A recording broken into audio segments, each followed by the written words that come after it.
little bit dusty in there.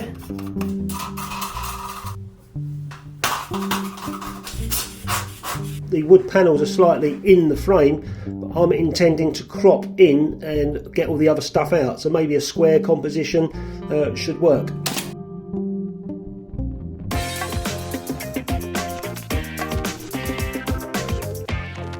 Hi guys, and welcome back to my channel. In this video today I'm going to be shooting some expired film from, expired in 2007, ADOX CHS 50 art film, and I've had this stuff in my fridge for probably over a year, and I've got 5 rolls of it, and I thought let's try it out. I've already shot a roll just to do a little bit of testing, and the film is actually holding up really well. It's only what, a year or so? Actually no, it's not. Christ, it's nearly 20 years out of date, isn't it? Crikey, yeah, we're in 2025, that went quick. It's nearly 20 years out of date. But it came out really well. I didn't even adjust for any compensation. I just shot it at box speed and developed it just to see how it would come out. And it's come out good. So today I'm going to be doing some indoor photography. It's pretty crap weather outside. It's overcast, it's a bit dull, it's a bit rainy, so there's no point in going out. If any of you guys want to do any photography and you don't want to go outside because it's too cold or wet or whatever, damp, do some stuff indoors, and that's exactly what I'm doing here today.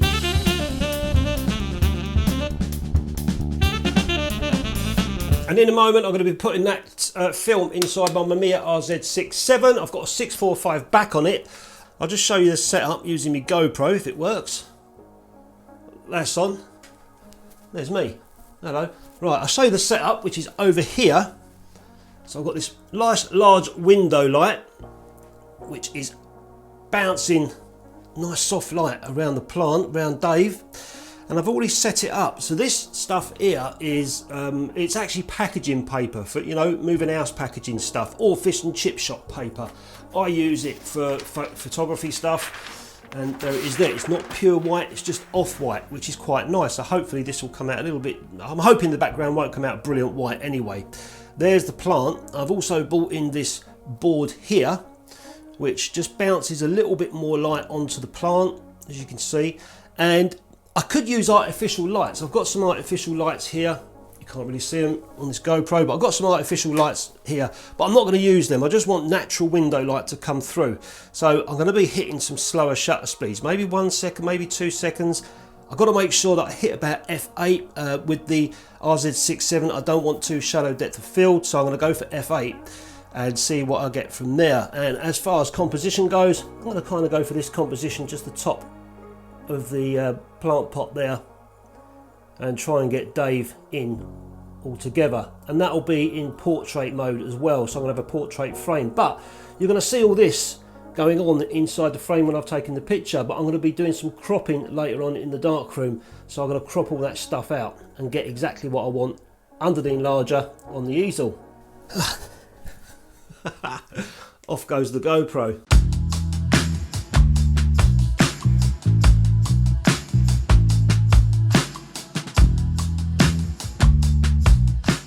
Another thing with this camera is I've got to allow for bellows factor. You can see the bellows moving forward. If I had them really extended, there's a little tiny chart on the side, and then I'd have to, because it's taking the light a little bit longer to reach the film if the bellows are extended, so I have to allow for a little bit more overexposure, if you like, or more exposure. But these bellows are coming right back here, so I don't need to do that.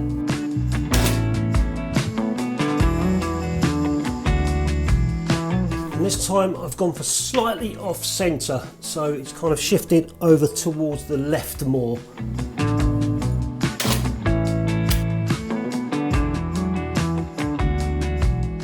But this sort of photography is nice to do indoors when it's crap outside and you want to take some pictures.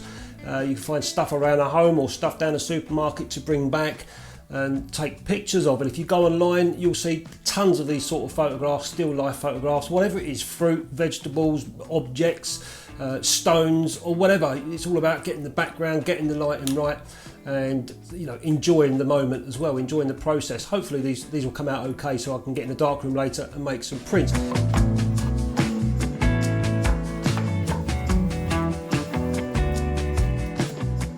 And notice I've got 3 garlic bulbs. I could do one, very simple, just one, but I think it, I don't know, kind of looks a bit lost on its own. I could do 2, but you know, I'm going to stick 3 in there and go for the rule of odds. I like sometimes using that. If I had 4, there'd be too many. 2 might be just not enough, so just one more completes it, I think. Now, because these garlics are white, the last thing I want to do is overexpose them. So instead of pointing the meter towards the camera, I'm going to point it more towards the window, because that's where the light is coming from, and that's what's going to do the damage on these white garlic bulbs. So let's point it towards the window, and it's given me 1 second at f8. There's the bellows extension I was talking about. I've got this little tiny chart, so I'm going to need to add about 1 stop extra to allow for the light to travel through these bellows, because it's extended a little bit more. So that's my little tiny chart on the side of the camera. So I'm going to go to 1 second in between 5.6 and f8 to get my exposure.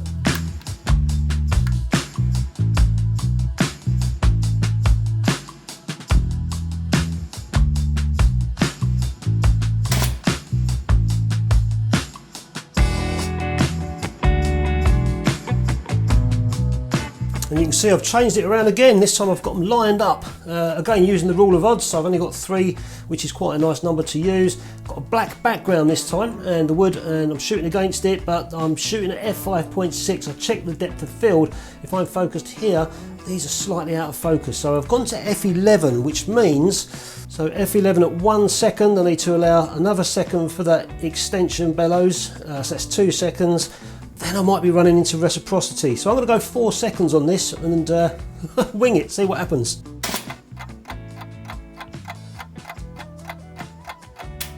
And there it goes.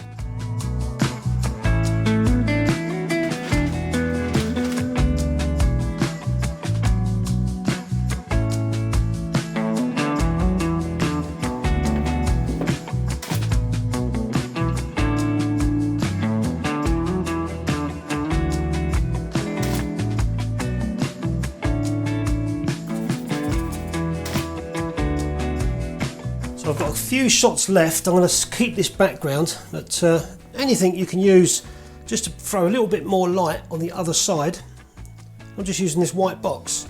You notice when I put it down, it just gives a little bit more light on the bulbs. So bring it about there. Obviously I don't want to get it in the shot, but you can see how it works.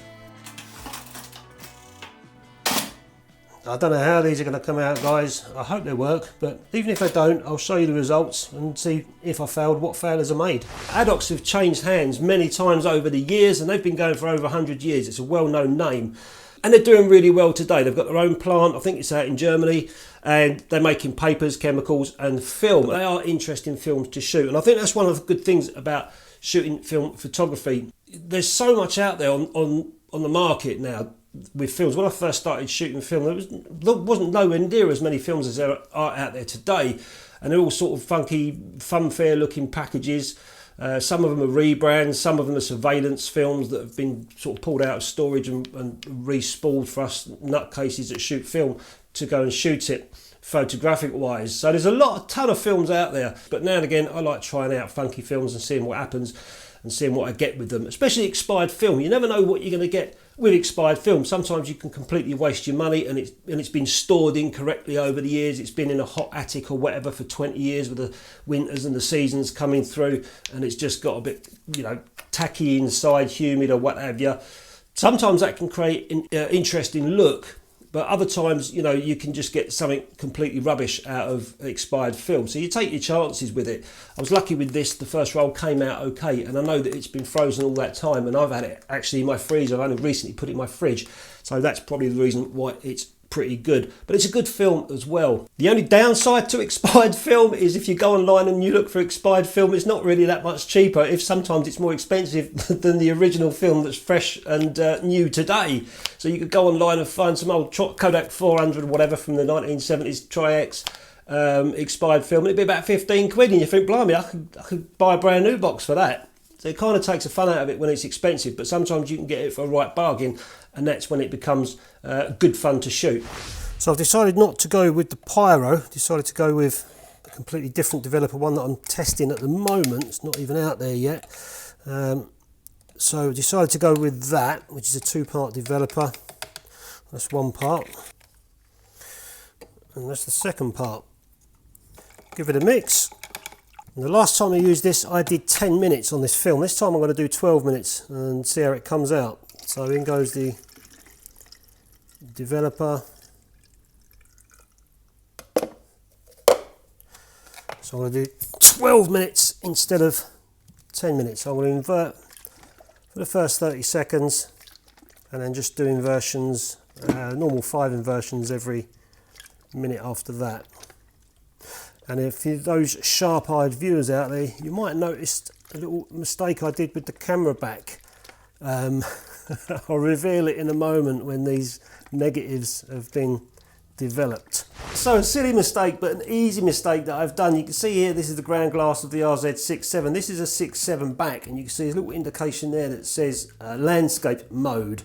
If I turn it to portrait mode, like so, it says portrait mode, and you get these guides come up so you can compose your image.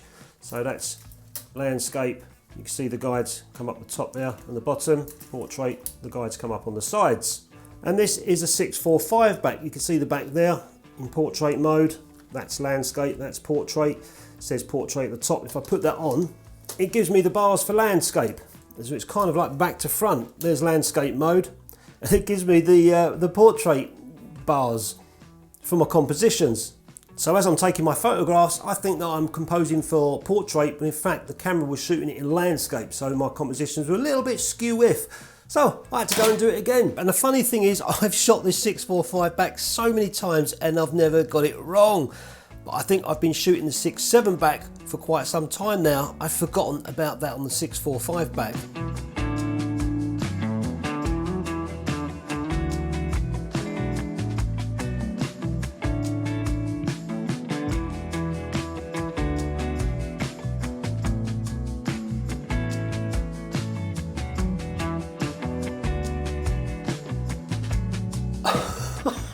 Shut up all in landscape. Oh no. I've got to do it again. Never mind.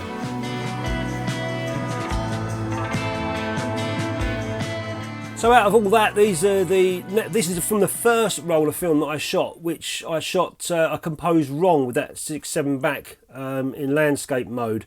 So I found one that I actually like, and it's from that roll, and there it is there. Just 3 pieces of garlic, a little tiny leaf that I put onto one side or in front of it just to sort of, you know, fill up the frame. And I'm going to need to crop this as well. So I'm going to have a look under the enlarger. I'm going to see if I can go square on this and crop it in, but that was my initial intention anyway. But I do like this photograph, and as you can see, the negatives have come out looking really nice in that developer. My first development I did was 10 minutes on the first roll test that I did. I liked it, but I felt like it could do a little bit more. So I went for another couple of minutes, and they've come out looking really nice. And this was shot at 50, so I didn't do any compensation for that film whatsoever.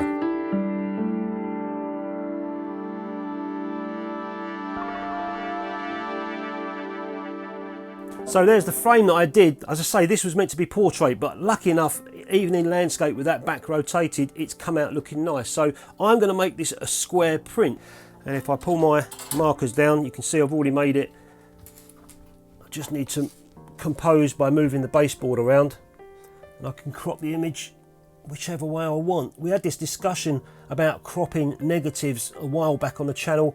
I had some brilliant feedback, some brilliant comments from people saying, you know, you really think that the photographs you see in papers or online or in magazines aren't cropped? Of course they are.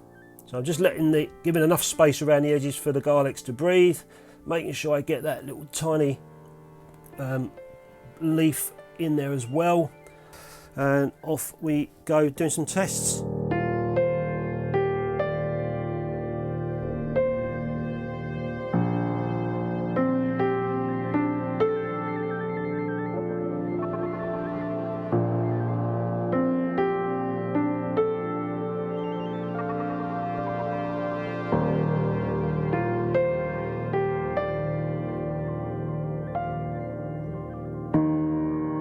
everything's looking great apart from this one bulb of garlic right here. It needs to be toned down slightly.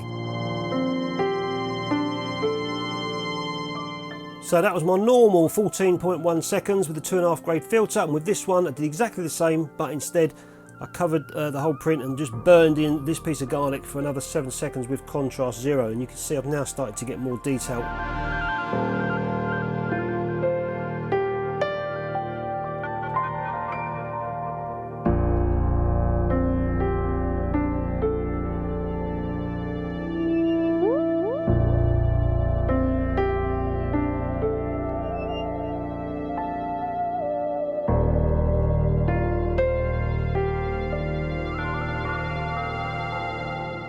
So these are 2 prints. I did the first one, I had a little tiny dust mark, a little hair on there, so I had to get rid of that, and I also had to do a little bit of burning down the bottom here because I felt that little tiny piece of leaf was just too light. So, and I did a bit more burning on the bulbs, and that is the final print that I've come out with. I also did a little bit of vignetting around the top and around the bottom just to make those garlics pop, and I'm really happy with the way that's come out. That looks really nice. I'm really happy with that.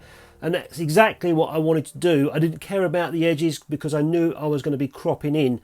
And this one's come out really nice. I don't think I've photographed garlic before. Maybe I have years ago. But yeah, I'm really happy with the way that's come out. So that's my small little 10x8 print that I've made in the darkroom. I'm going to make a few more of these off camera. I need to get some more paper first because I'm running thin on paper. But that's a little 10x8 print. It's come out really nice. I'm happy with the way it's come out. Let's put that back up to dry. So initially I wasn't quite sure how that ADOX film would come out, bearing in mind it was nearly 20 years old, but I know it had been in a freezer prior to me having it, and it's been in a freezer, and now it's been in the fridge for the last few weeks since I've had it, because I've been intending to shoot it, and it's come out really nice. And as for the plant, Dave, he didn't come out too well. I think I might have to go back and try it again with Dave. I wasn't too happy with those ones, but the garlic ones I think come out looking fantastic. And as for the 645 back, you can get masks for the RZ67. I saw them online, and that will just help you with your compositions with the 645 back.